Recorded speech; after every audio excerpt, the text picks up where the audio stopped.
Welcome to California Highways Route by Route.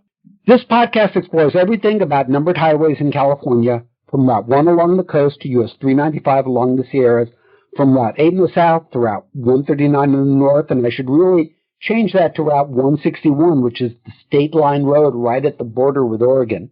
Brought to you by the California's Highway webpage and Gribble Nation. I'm Daniel Fagan. I do the California Highways webpage at www.cahighways.org. I'm Tom Fear. I'm one of 4 admins on GribbleNation.org. Typically, I'm the one writing about California and the Southwest. This is part 1 of episode 3.06, I-5, Whatever Became of the Ridge Route. After writing this episode, we realized it would go over our goal for 1 hour or so for an episode, so we decided to split it. We do have a special guest who's participating in this podcast, and we'll hear more from her in part 2. Sydney Croasmun? How do you pronounce your last name? That's right, Sydney Croasmun. Croasmun from the Ridge Route Preservation Organization. She may chime in on this part, but she'll be talking a lot more about the Ridge Route in the second part. In the first season, we laid out the background for our highway discussions, talking about the history of the system, which serves to explain the eras of state highways and what we mean when we're talking about things like legislative route numbers. The numbering approach to state highways, which explains the route numbers and why they were chosen, the names of the state highways and how they were chosen, the organizations involved in the state highway system. Starting with Season 2, we've been exploring the state highways route by route in post-mile order. Season 2 covered Route 1 and Route 2, and so far in Season 3 we've covered Route 3 and Route 4. For each route we've explored the histories of the routes, the legislative routes with the number, the pre-1964 sign routes, and the post-1964 routes, the history within the various cities, the plans for freeway routings, the names used for the highways, plans and projects along those highway corridors. If you want to catch up on any past episode, we encourage you to go to our Spotify for Podcasters home at anchor.fm/CA Route by Route or our forever home at caroutebyroute.org and listen to the back episodes. We encourage you to like, favorite, bookmark, share our podcast with your friends. It really does help us out. Word of mouth is the best approach we've found, getting the word that we're out there. Yeah, our first podcast, the first episode is getting right around 200 listeners, and we're typically now about 60 to 70 listeners per episode, and we'd love to see those numbers go up. Before we jump into this episode, an update. In the last episode, in fact, the one I posted the day we recorded this just before the end of the year, we talked about widening in what they call HOV degradation projects on I-5 in Orange County. And since we wrote that episode and recorded it, I was doing the updates to my highway pages and incorporating the results of the December 2024 CTC meeting. And they decided that, in addition to widening from Bake Avenue to Red Hill, they were going to start project planning to address the HOV degradation in that area and allocated $928,000 for that planning. They also decided, which is really no big surprise, that the answer for this degradation from Red Hill to just around the LA County line was to convert the HOV lanes to express lanes. And the programming went from $12.8 to $97.8 million. Just an update on what we talked about in terms of projects. Things constantly change. Do check my pages for the updates on projects. And now, let's talk about this episode.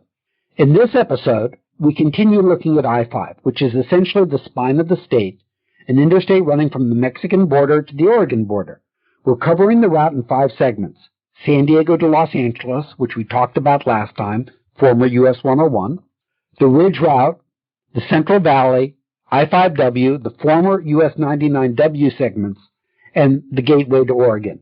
This episode focuses on that second segment, the portion from where US 99 split off of US 101, now the US 101 I-5 split in downtown Los Angeles, to the Route 5, Route 99 split. Note I didn't say US 99, State Route 99 split, near Wheeler Ridge, which encompasses the Ridge Route section. Route 99 in that area used to be US 99. And when we talk about the next true episode, we'll talk about that whole westerly routing and the new routing for I-5.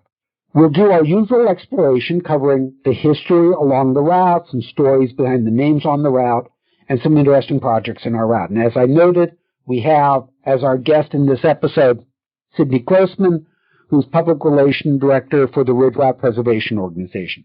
As a reminder, pre-1964 Legislative Route 5, 4 segments. Segment 1, from Route 1, Legislative Route 56 to US 101, Legislative Route 68, Story Road was signed Route 13 for 1 year, then signed Route 17, and now is both Route 17 from Santa Cruz to San Jose and Interstate 880 in San Jose.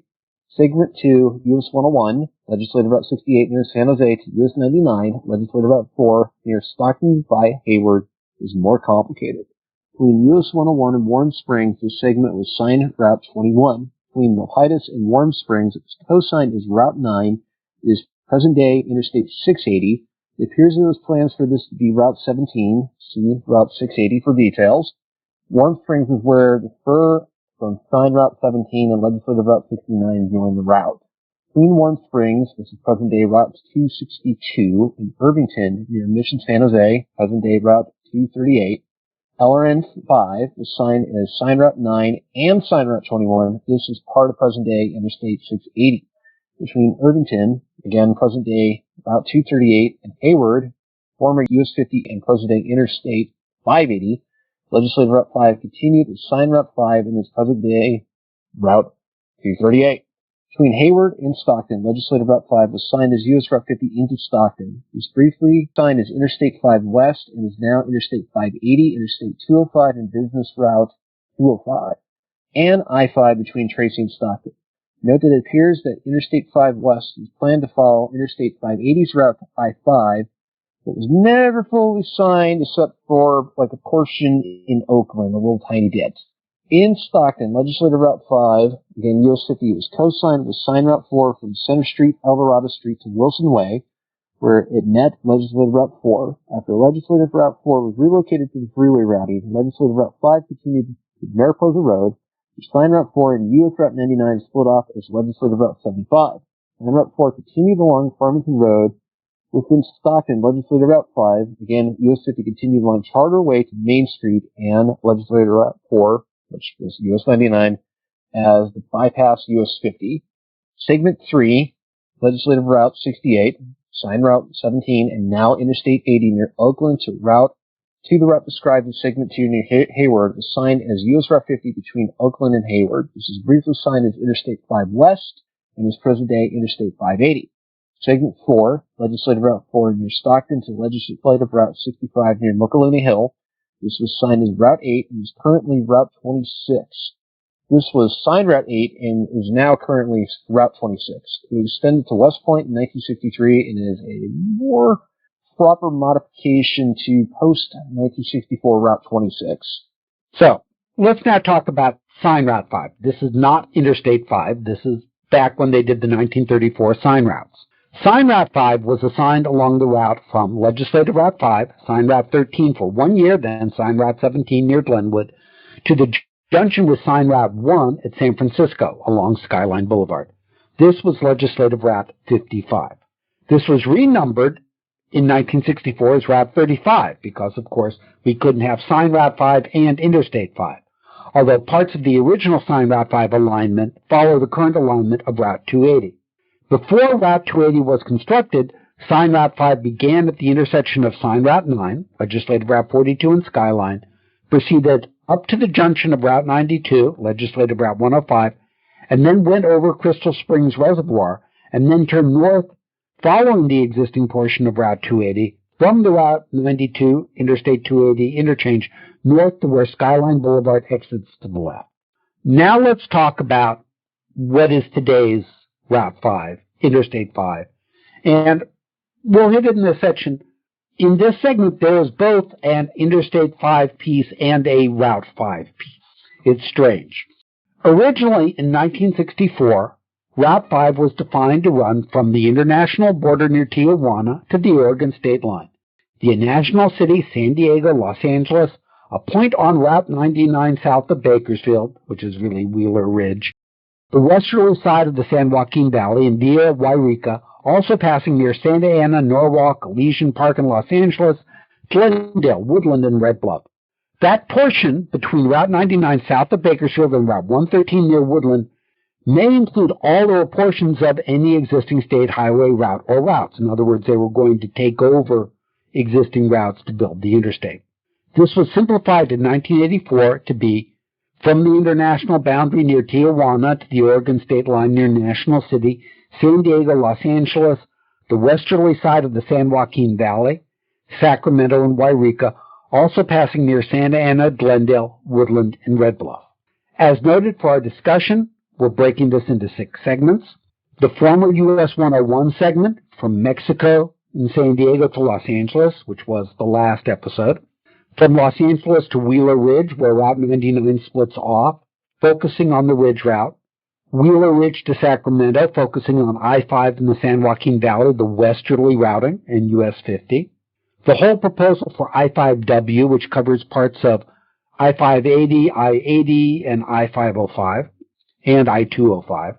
The segment from Sacramento to Red Bluff, which includes Route 16 and what used to be former US 99W, and the segment from Red Bluff to Oregon. And today we're focusing on Los Angeles to Wheeler Ridge. The legislative route numbers for I-5 are complicated. The routing replaced many historic legislative routes that corresponded to U.S. highways bypassed by the route. For example, US 101, Legislative Route 2, US 99, Legislative Route 3, US 99, Legislative Route 4, US Route 50, Legislative Route 5, US 99, Legislative Route 6, and US 99 West, Legislative Route 7. But often the new interstate was on a new or bypass routing. So basically it wasn't a one-for-one replacement, but it was like right next to it. A number of legislative routes were created specifically for freeway routing. Some examples would be legislative route numbers 166, 174, and 238. Note, we're generally not going into detail on the original U.S. highway source routes and the surface street routings bypass, as we'll cover those on their own future episodes.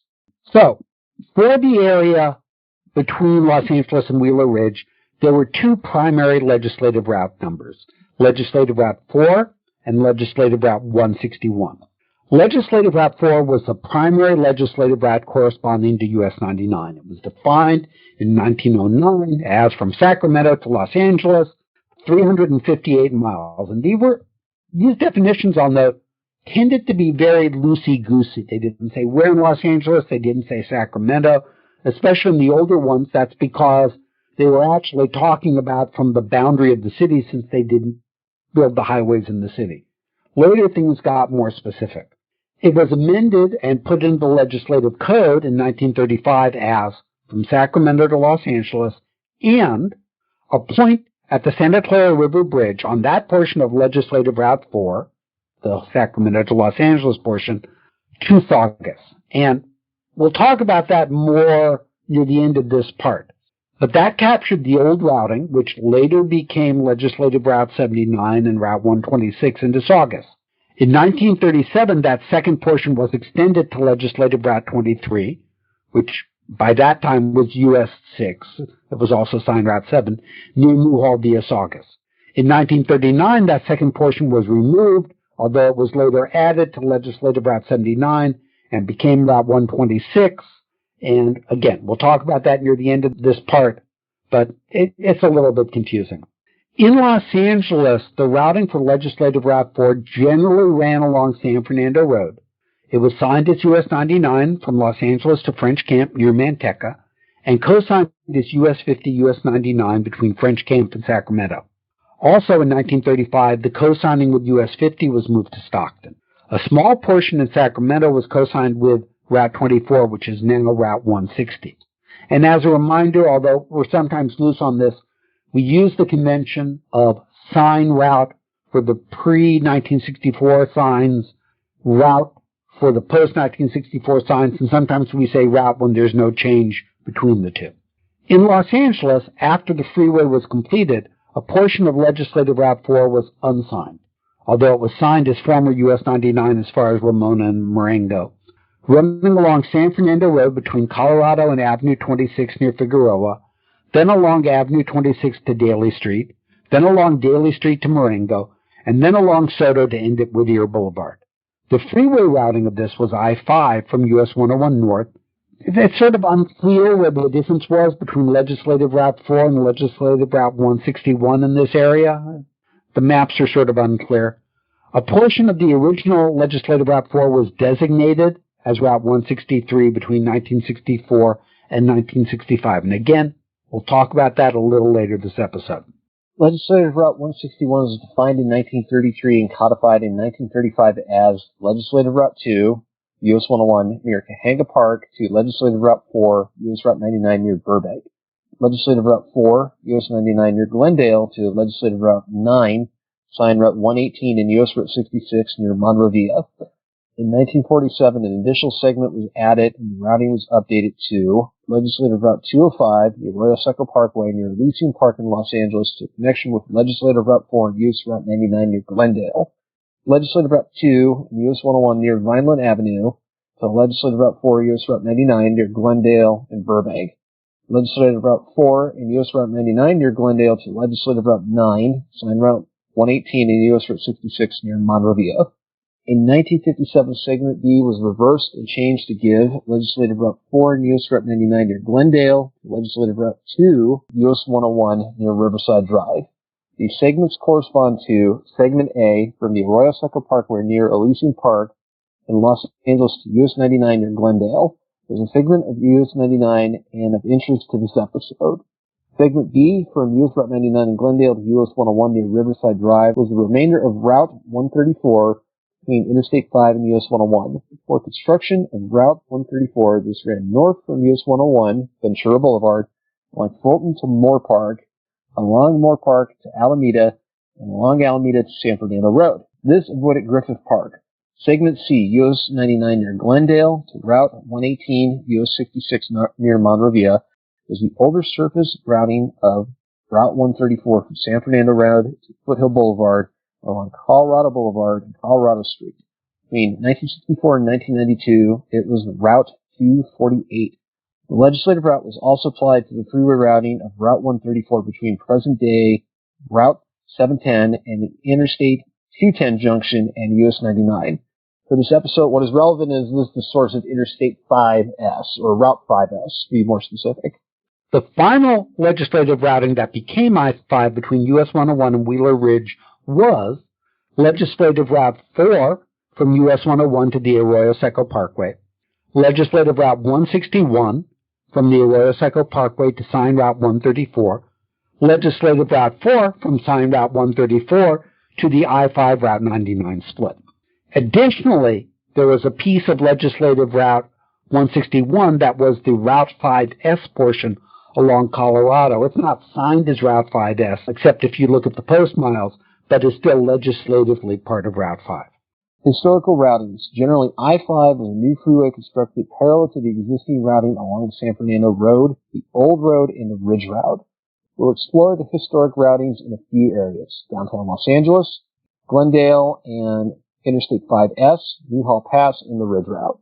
In downtown Los Angeles, before the freeway, from Legislative Route 2 at Whittier Boulevard, Legislative Route 4 ran up Soto Street to Marengo, across Daly Drive, then Avenue 26 to San Fernando Road. And I'll note, this was a really confusing area because you had the LRN 173 routing that became I-10 coming into play in that area, down Olympic and 9th and 10th that we had talked about. You had the whole top of what had been US 101 and what became I-5 South. We had the start of LRN 162, which became Route 60 in the area, and we had the whole Ramona Boulevard, which became I-10 going east out to San Bernardino. Really confusing area, really tight. This was later replaced by the freeway routing where US 101 met Legislative Route 73, originally at Soto and Whittier, but later the Santa Monica, Golden State, Santa Ana interchange. Signage of the freeway routing between Legislative Route 173, the Santa Monica Freeway, and Legislative Route 26, the Ramona Parkway, later the San Bernardino, is unclear, prior to the I-5 signage. Prior to the completion of the I-5 downtown routing, US 99 ran from the Ramona Parkway along US 101 to the Arroyo Seco, and then up San Fernando Road. So before they built the freeway, US 101 and US 99 were co-signed through downtown Los Angeles. A new freeway routing through Boyle Heights later replaced all of this as the whole I-10 West, I-10 East, US 101, Route 60, and I-5 complex. This new freeway left the Santa Ana near Boyle and clipped the edge of Hollenbeck Park, which still annoys residents to this day, and went through the dense and diverse Boyle Heights community. This is when people talk about impacts on communities of color. This was one of the early impacts in that area. That's because this community was redlined, and it also had other major routes, I-10, both the Santa Monica and San Bernardino, US 101, and Route 60 crossing it. It's also one of the reasons why this area will never be widened. There just is too much community impact, and there's no room to widen it. So we're stuck with that bottleneck, very much so in that area. Now, before the future I-5 freeway was completed, US 6 was co-signed with US 99 along San Fernando Road from Figueroa, which was Legislative Route 65, before the Arroyo Seco Freeway came into play, to Sierra Highway, Legislative Route 23. And there's some weird stuff in there. I'm not sure whether it was called Sierra Highway. This was also part of the 1909 definition of Legislative Route 4. While the freeway was under construction, the routing of US 6 and US 99 varied. So by 1959, the future I-5 was completed between Glendale and Burbank, and at this point, US 6 and US 99 were moved onto the freeway segment, and Legislative Route 4 was moved off of San Fernando Road. Legislative Route 4 ran north along San Fernando Road to Colorado Boulevard, then turned west along Colorado, picking up the new US 99 freeway. So this is where that Route 5S came into play. Okay. It then continued northwest to Alameda Avenue, which was Legislative Route 161, remember, pre-freeway sign Route 134 in Burbank, where the freeway ended. Ran northeast back to San Fernando Road, where it continued north-northwest. There wasn't any changes to the LRN4 definition because of this, because it was written generically enough. The Legislative Route 161 portion was defined in 1933.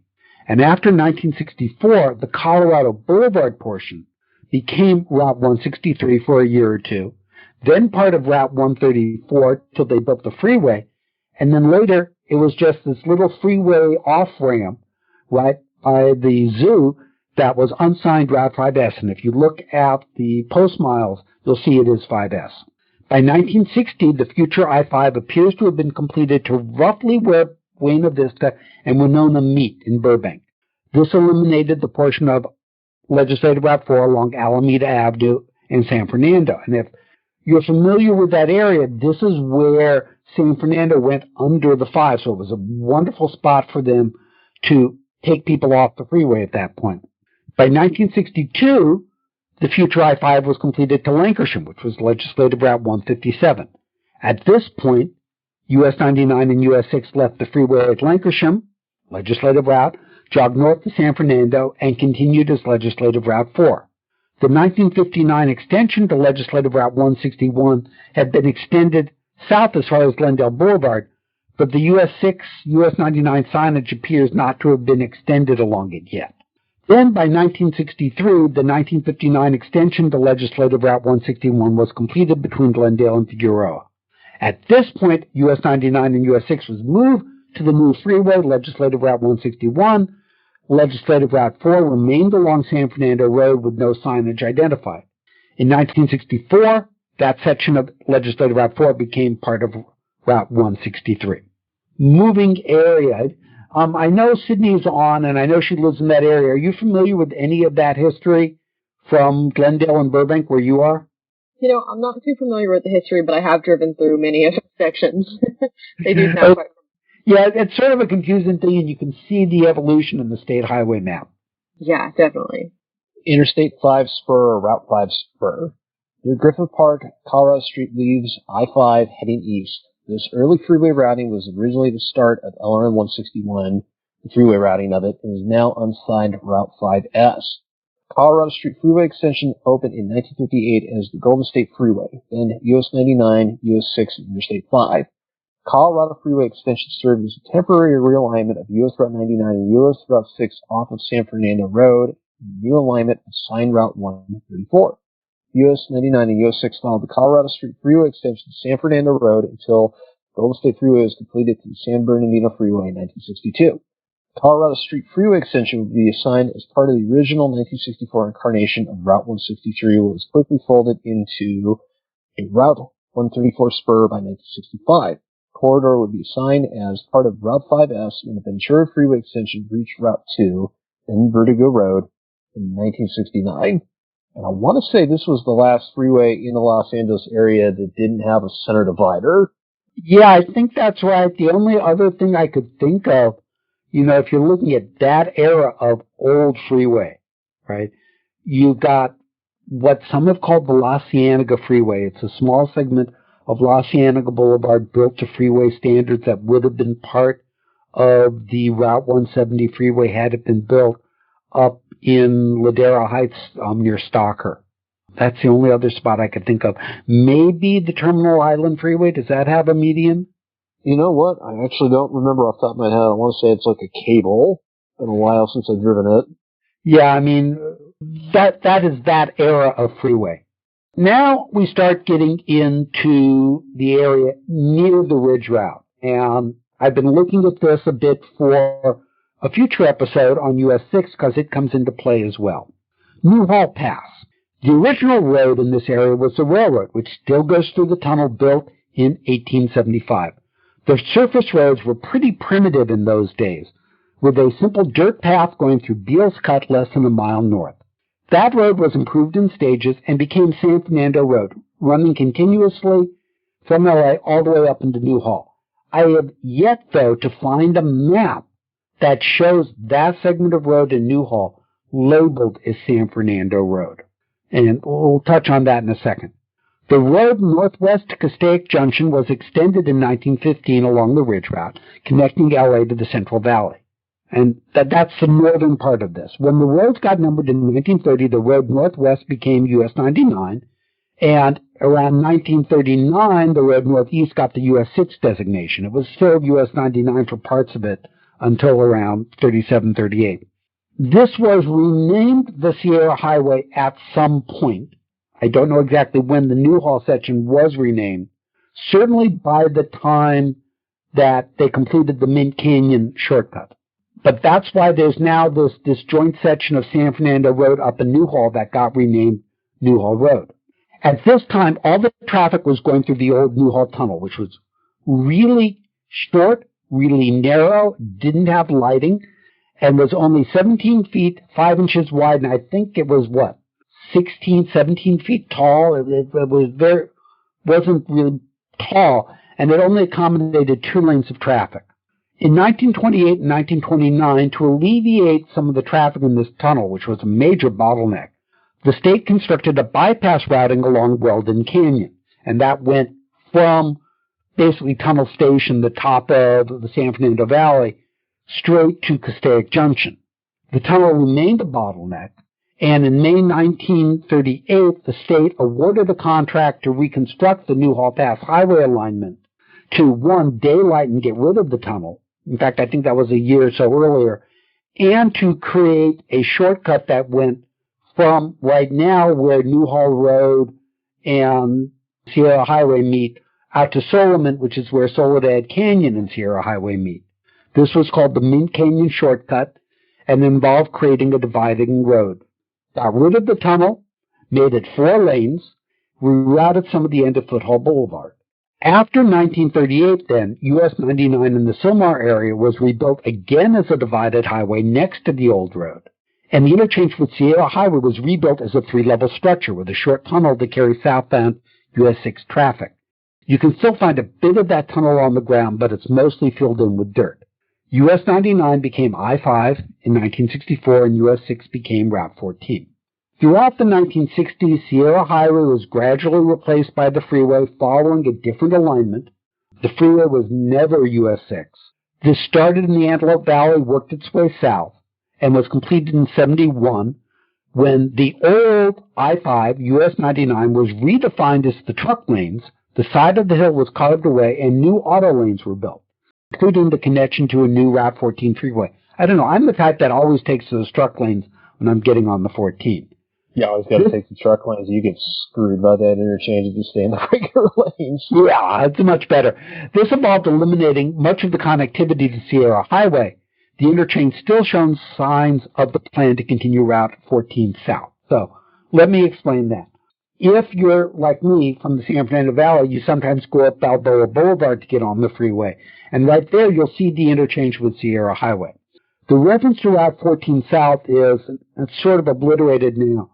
When you're going southbound on a I-5 and getting onto Route 14, it's a little bit wider there. And there were originally plans to continue Route 14, the new Route 14, all the way across the San Fernando Valley to end at the Pacific Coast Freeway.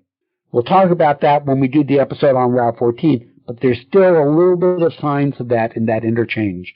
Mike Ballard has some good pages on that up on his Southern California Rocks and Roads on the Route 14 stuff. Halfway through this construction, though, the Sylmar earthquake hit and knocked down all the flyover ramps, and that happened again in 1994.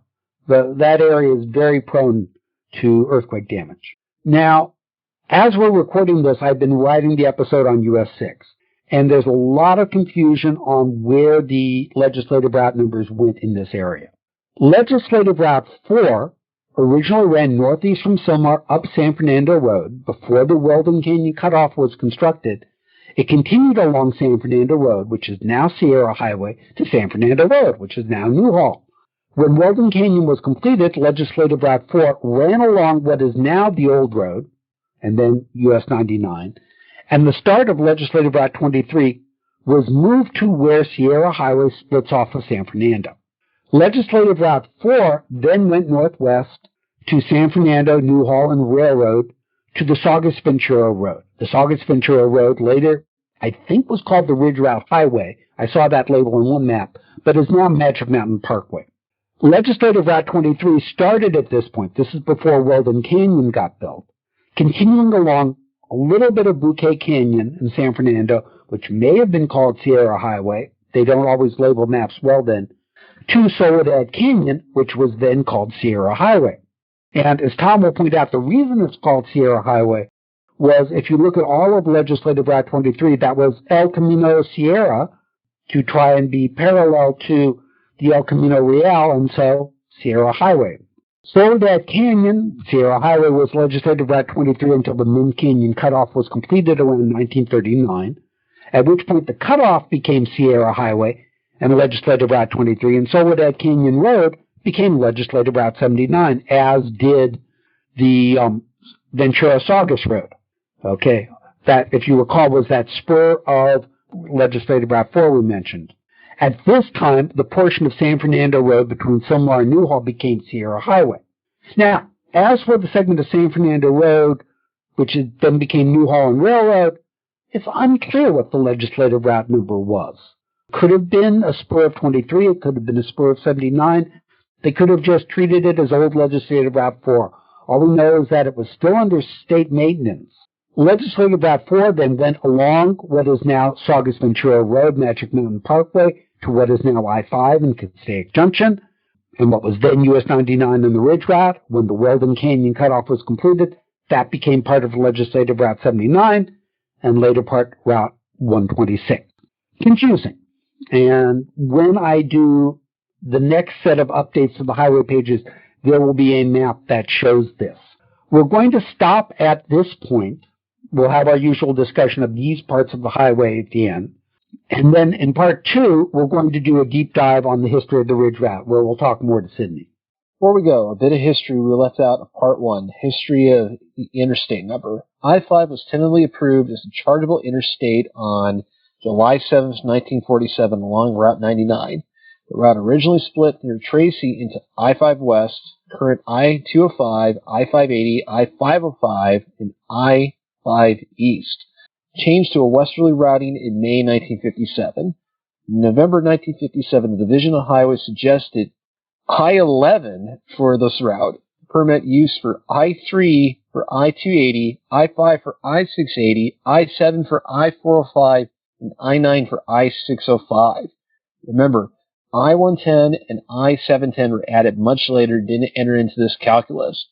But the question remains, what about I-580 and I-505. In 1957, I-580 was proposed as Interstate 72, went back to Interstate 5 West in August 1958, and Interstate 680 was proposed as I-580 and later became I-580 in 1964 when I-5 West went away. I-505 was proposed as the second iteration of Interstate 7, and then Interstate 115 in August 1958, then I-5 West, and finally I-505 in 1964. These 1957 and 1958 proposals were rejected by AASHTO. In November 1958, finally approved as Interstate 5 and Interstate 5 East. And the only number, when I was researching all this, that didn't seem to be something that the Division of Highways didn't want to touch was Interstate 1. So if we have anybody out there who thinks there should have been an Interstate 1 in California, that was never on the table. For more information, visit the pages on I-5, US 99, US 101, Legislative Route 4, Legislative Route 161 over on cahighways.org. Tom has a bunch of Gribble Nation blogs in this area. We will link them all in the show notes. Visit the page on the Ridge Route Preservation Organization. They will touch on the southern end of this. And we'll have some additional links on our show page. As always, information on this episode available on our website, caroutebyroute.org, where you can leave us comments on the episode. Spotify has added a comment feature, so you may be able to comment there also. This episode is also available on our Spotify for Creators home, https://creators.spotify.com/pod/show/ca-route-by-route/. Please remember to like, subscribe, and rate our podcast on your podcast of your choice. It helps people find us. Remember that after the credits, we often have a bit of free-form discussion on the subject of the episode. Join us as we continue to explore California highways route by route. This episode was written by Daniel Fagan and Tom Fear, edited and produced by Daniel Fagan. Our opening theme is I Like to Be by the Seaside by John H. Schleber-Kine. We're always looking for a new opening theme that's free and in the public domain. Episodes are recorded using freeconferencecall.com, and the podcast is a product of California Highways at cahighways.org and Gribble Nation at gribblenation.org. And so, for part one of this episode, a brief discussion on the portion in Los Angeles and the Newhall Pass and that mess. What are your thoughts on that, as well as the whole thing with the proposed interstate numbers? And Sydney, you're welcome to join in on this. Righty. Oh, I think the whole interchange in the Santa Clarita area is really a pretty spectacular piece of engineering. Like, if you have a drone or ever seen drone photos of it, it is massive. And it probably is because it has to be, because it has to withstand all these earthquakes, but it is a really nice junction. I mentioned the truck lanes. So for those who don't know, unless the truck lanes specifically state trucks only, pedestrian vehicles or passenger vehicles can use them too. So Daniel and I obviously are a little bit in the know. If you see truck lanes and they're available for you to use in a car, you probably should use them because you're going to have the advantage of coming in on the right at an interchange usually, and you're going to be able to merge into traffic better in the general purpose lanes. And that's true not only for the northbound truck lanes in that interchange where you've got the interchange with 14, but you can avoid the tunnel getting on the 405 southbound. And as you transition, whether you take the truck lanes or not, determines whether you have access to Balboa Boulevard in the 14 to I-5 interchange. Then the interstate numbers are interesting. So I think the convention of the numbers, odd numbers, beginning in the west and ascending to the east was fairly established early on. But I don't think the importance of multiples of 5, like 5, 15, 25 being the major north-south interstates, really wasn't firmly established until 1958. I want to say AASHTO, looking at all the notes, was pretty clear that's the direction they wanted to go, but the Division of Highways clearly thought different. This is why you get like all these proposals for like I-3 on what's now 280 or weird stuff like that, which would seem weird now. But at the time, those conventions really were not. Yeah, they hadn't figured out the 3-digit route conventions, and I know it's like every 6 months this video goes around from YouTube of someone explaining all the 3-digit route numbers, and I go, yeah, it's obvious to us, but... Yeah, I get asked about that video quite a bit. Some of my wife's family members are like, oh, is this true? I'm like, yeah, it's just the grid. That's all it is. And then I always, the Northern California stuff. This is my territory. I find the whole history of the routing along San Fernando Road fascinating. I love driving San Fernando Road in the valley. It's just really interesting to see what is there and what old signs were there. I love driving that old segment of Route 5S. It was Mike Ballard who taught me a long time ago to look for the divots in the edge of the concrete for original state highways. And you can truly see that in that segment of Route 5S. And then the whole Newhall Pass area. I don't know if you can still see Beals Cut. You can. You can't see the tunnel anymore. It's been daylighted. And I think the monuments that were in that area have been long stolen. And the whole history of Santa Clarita and the Saugus Ventura Road is fascinating to me. Until I had done the research, I had not realized Soledad Canyon Road was Sierra Highway for a long time, and now I want to drive that segment and see if there are any traces of that. Sydney, does the Ridge Route organization do any looking at that early southern end of what led into the Ridge Route? The Ridge Route Preservation Organization kind of stays north of Castaic, but I've driven, this 514 split at every level. I grew up in that area, and, to drive the old road and look up at the overpasses is really, truly incredible. But also coming off on Sierra Highway and driving that stretch going north along the 14, that's a really neat stretch. Yeah, there were evidently some proposals to extend Glen Oaks across through that area that would have met through. So it's just really interesting to drive through. Yeah. Then two things I don't think we really hit on. You mentioned the Newhall Tunnel was a bottleneck because of the height. So with tunnels, the height is measured from the actual tip of the tunnel. So like if the tunnel's an arch, the measurement's going to be in the center of the tunnel. So with the Newhall Tunnel, it wasn't high enough in the corners for trucks to get through. They had to get into the middle and drive through one at a time. So there's a lot of famous photos of the Newhall Tunnel where like a truck, like wedging down the middle and the traffic backed up on both sides, or at least on one side in the photo. But something that we missed with US 99 that I want to point out, early US 99, I want to say the alignment switch, it was 1934. It skirted down San Fernando Road, kind of disappeared in that whole area around where the Arroyo Seco Parkway was built, and reemerged in Pasadena on Legislative Route 9 and went all the way to San Bernardino, a multiplex with US 66, until the alignment was changed. It was kind of like in the era where it ended up being multiplexed on US Route 60 instead on the Ramona Parkway. Yeah, we probably didn't talk about that because our focus was I-5 at that point. Right, but I figured that's worth pointing out because that is that bizarre alignment. Like, it didn't make any sense at all. Yeah, we are going to have a whole season on US 99 in a few years. We'll probably get Sydney back for that. And with that, I think we'll end this part, and we will talk to you again in part 2, where we will pick up with the Ridge Route.